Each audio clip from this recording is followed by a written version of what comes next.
Third, did you already do your part sa research natin? I still haven't done that. Pero mamaya pupunta ako sa library. Sige, make sure mo na matapos agad. Kasi sabi ng leader natin hanggang bukas lang yung deadline. Sige bro. See you.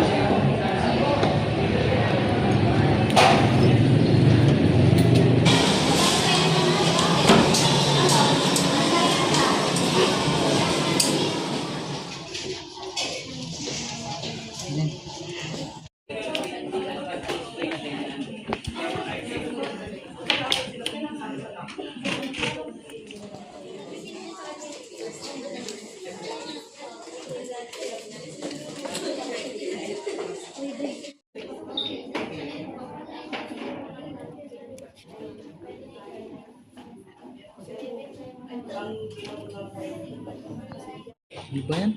Hirap mag-construct ng sentence.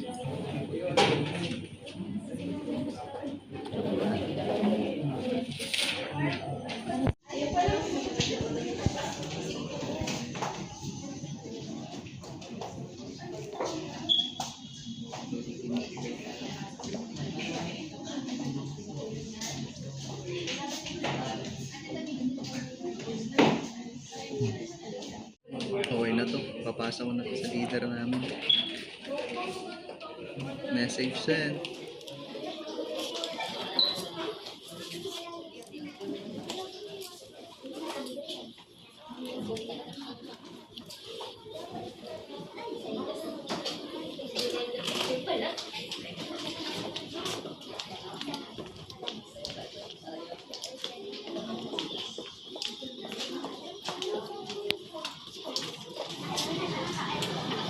Here's to avoid plagiarism.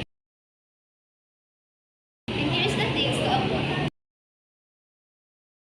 Oops! Gawain niyo ba yun? Mali yun. And plagiarism is the act of using someone else's work and presenting them as your own without permission. Plagiarism is not only affects your grades, but also weakens your academic honesty and integrity. Doing it the right way not only to protect your grade, it also builds your skills and creativity.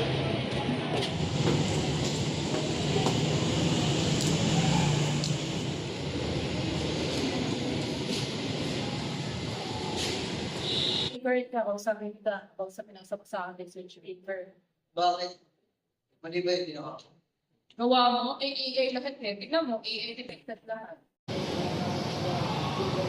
Sorry, wala kasi akong maisip nila rin kayo. Nahihirapan kasi ako. Naintindihan ko naman yun eh, pero sana sa susunod, sabihan mo naman sa akin, tutulungan kita. Kasi naman malaman ng mga panelists natin na nag-research yung gawa natin.